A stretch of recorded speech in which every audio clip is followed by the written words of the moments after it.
नमस्ते प्यारे बच्चों। तो आइए आज हम देखते हैं विज्ञान का पाठ 13। इसके पहले वाले जो पाठ हैं वो हमने पिछली वीडियो के माध्यम से समझे थे। यदि आपने उनको नहीं देखा है, नहीं समझा है, तो इसके डिस्क्रिप्शन में लिंक दी है और आप डिस्क्रिप्शन में लिंक से सीधे आप पिछली वीडियो पे जा सकते हैं और वहाँ से इनको कंप्लीट कर लीजिए। यदि आपसे नहीं बनता है कि डिस्क्रिप्शन में कैसे जाएं, तो आप ज़रूर कमेंट्स करें, तो मैं आपको भी जो है इसकी प्रोसेस बता दूंगा, तो आप उनको कर सकते हैं। ठीक है। चलिए देखिए, यहाँ पे प्रश्न एक दिया गया है कि चुंबक किसे कहते हैं और यह कितने प्रकार के होते हैं, उनके नाम बताइए। तो अब देखिए, जो चुंबक होता है, जिन वस्तुओं में लोहे को आकर्षित करने का गुण पाया जाता है, वे चुंबक कहलाती हैं। तो हम यदि एक चुंबक को दूसरे चुंबक के पास ले जाते ना, तो एक चुंबक दूसरे चुंबक को खींच लेता है। तो जो चुंबक होती है वो लोहे को अपनी ओर आकर्षित करती है, और दूसरा जो आकर्षित करती है वो चुंबक है। ठीक है ना। चुंबक दो प्रकार के होते हैं, एक प्राकृतिक चुंबक होता है, एक कृत्रिम चुंबक होता है। यह प्रकृति से ही मिलता है। इस जमीन में भी कुछ ऐसे लोहे जो होते हैं, या कुछ वस्तुएं ऐसी होती हैं जो चुंबकत्व हैं, पहले से ही है। प्रश्न दो देखिए, दिया है कि चुंबक की खोज कैसे हुई है, संक्षिप्त में लिखें। तो दुनिया की प्रथम विद्युत चुंबक का आविष्कार ब्रिटिश के वैज्ञानिक विलियम स्टर्जन ने किया था। उन्होंने लोहे की राड को यू का आकार दिया, शेप में मोड़ करके उस पर तार लपेटा था और विद्युत धारा प्रवाहित करके जो है चुंबकीय क्षण में चुंबकीय जो प्रभाव था वो उन्होंने उसमें उत्पन्न हो गया था। तो इस प्रकार से इस वैज्ञानिक ने सबसे पहले इसका जो है वो मतलब है खोज की है। ठीक है। अगला प्रश्न देखिए।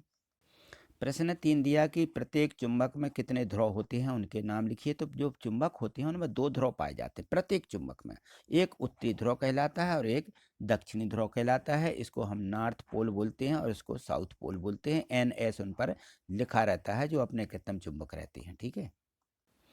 प्रश्न चौथा दिया है कि चुंबक अपना गुण कब खो देता है। तो देखिए, इसको कई ऐसे जो स्थिति रहती हैं जिनके कारण चुंबक अपना चुंबकत्व का गुण खो देता है। यदि चुंबक को गर्म किया जाए तो अपना गुण खो देता है। हथौड़े से पीटा जाए या ऊंचाई से गिराया जाए तो भी अपने गुण खो देता है। चुंबक को गर्म करने, हथौड़े से पीटने, ऊंचाई से गिराने और अपने गुण इससे वह खो देता है। यदि चुंबक को उचित रखरखाव ना हो, तब भी यह कुछ समय के साथ ही अपना गुण खो देता है, यानी इसका जो है चुंबकत्व का गुण क्षीण हो जाता है। ठीक है ना। तो इस प्रकार से इनका विशेष रख रखाव भी होना चाहिए।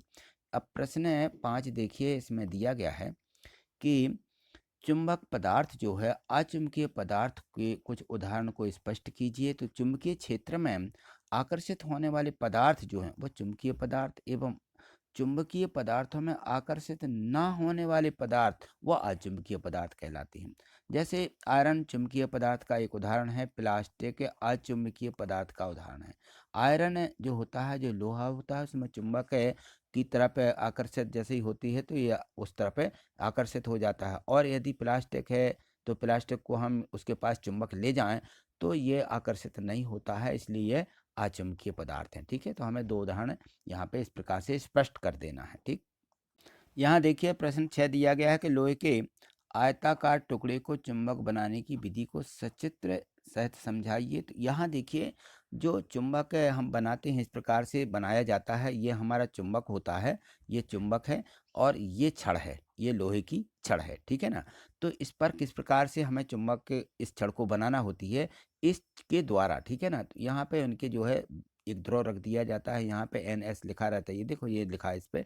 तो इसी प्रकार से हम इसको क्या करते हैं, एक दिशा से ऐसा घुमाते हैं और फिर तुरंत वापस नहीं करते, यहाँ से ले जाएंगे और पूरी प्रक्रिया इस दूर से इसको उठा करके फिर उसी इस मतलब स्थान पर लाएंगे जो पहला वाला पॉइंट है।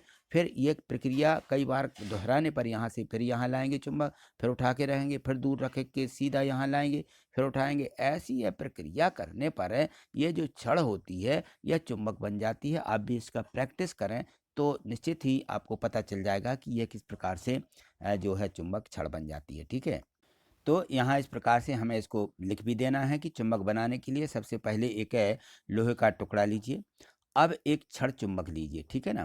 तथा इसका कोई ध्रुव लोहे की छड़ के एक सिरे पर रखिए और चुंबक को बिना हटाए इसे लोहे की छड़ के दूसरे सिरे तक ले जाएं, ठीक है ना, जैसा मैंने बताया। ऐसा बार बार अब इसको लिख देना है, ऐसा बार बार करें। अब इस छड़ को किसी लोहे की छड़ के करीब ले जाएं और यदि वह लोहे को आकर्षित कर रही है तो वो क्या होती है, चुंबक बन जाती है, ठीक है ना। फिर देखिए उसका मतलब प्रैक्टिकल करके देखिए कि चुंबक बनी है या छड़ की नहीं बनी है, ठीक है। प्रश्न 7 देखिए, दिया है कि चुंबक की 5 प्रमुख विशेषताएं लिखिए। तो जो चुंबक होता है तो उसको देखिए, यहाँ पे हमें लिख देना कि ये जो चुंबक है यह प्रतिकर्षण बल को आसानी से महसूस इसके द्वारा किया जा सकता है। दूसरे, मैग्नेट के डिसिमिलर पोल्स जो रहते हैं, पोल, नॉर्थ पोल साउथ पोल, वह हमेशा एक दूसरे को आकर्षित करते हैं। और इसमें हमें तीसरा ऐसा लिखना है कि एक चुंबक के दो ध्रुव अविभाज्य होते हैं, ठीक है, दोनों के समान ध्रुव, और टूटे हुए मैग्नेट स्वतंत्र रूप के से इनको कार्य करते हैं और प्रत्येक दिशा में दो ध्रुव इनमें होते हैं, ठीक है ना। तो ये जो है मैग्नेट को स्वतंत्र रूप से यदि हम उनको लटका देते हैं तो ये उत्तर दक्षिण दिशा में बताते हैं कि ये उत्तर दिशा है, ये दक्षिण दिशा है, ठीक है। चलिए आगे देखिए। प्रश्न 8 देखिए, दिया है कि कंपास के माध्यम से किस प्रकार दिशा निर्धारण की जाती है। तो जो कंपास होता है एक दिक्सूची कहलाती है। कंपास अपना कंपास नहीं है, वो दिक्सूची का नाम कंपास है। दिशाओं का निर्धारण उत्तर होना चाहिए, इसके लिए कंपास का प्रयोग होता है। कंपास की सुई उत्तर दिशा में ही रहती है, बिल्कुल निश्चित रहती है, क्योंकि वह उत्तर से आती हुई ऊर्जा तरंगों को आकर्षित करती रहती है। इस दिशा का सूचक यंत्र के किसी भी भूखंड की चारों दिशाओं और चारों कोणों का ज्ञान आसानी से हो जाता है। किससे? इस कंपास के माध्यम से, यानी दिक्सूची के माध्यम से, ठीक है। चलिए आगे देखिए। यहाँ देखिए प्रश्न 9 दिया है कि स्वतंत्रता पूर्वक लटके हुए चुंबक से दिशाओं की पहचान कैसे की जाती है, एक प्रयोग के माध्यम से स्पष्ट कीजिए। तो इस प्रकार से यहाँ चित्र बना देना है आपको, ठीक है। ऐसा ये एक इस प्रकार से हम धागे से चुंबक को लटका देते हैं, ये स्टैंड रहता है, स्टैंड बना दीजिए और इस पर एक चुंबक इस प्रकार से लटका दीजिए, उसको मध्य में बिल्कुल बांध करके लटका दीजिए, ठीक है।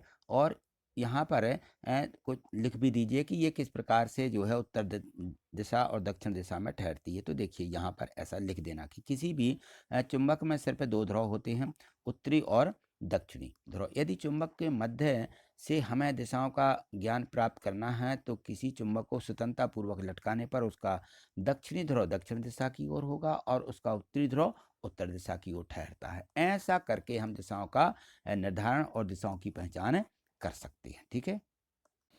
यहाँ देखिए प्रश्न 10वां दिया है कि दो चुंबकों के बीच किस स्थिति में आकर्षित होती हैं तथा किस स्थिति में वो प्रतिकर्षण होता है, उदाहरण के माध्यम से समझाइए। तो यहाँ देखिए एक ये उदाहरण भी दिए गए हैं, दो कारें हैं, ठीक है ना। ये देखिए आमने सामने हैं, कैसी हैं ये बिल्कुल आमने सामने हैं, ठीक है। ये इस तरफ से है, ये इस तरफ से, दोनों हैं एक दूसरे की।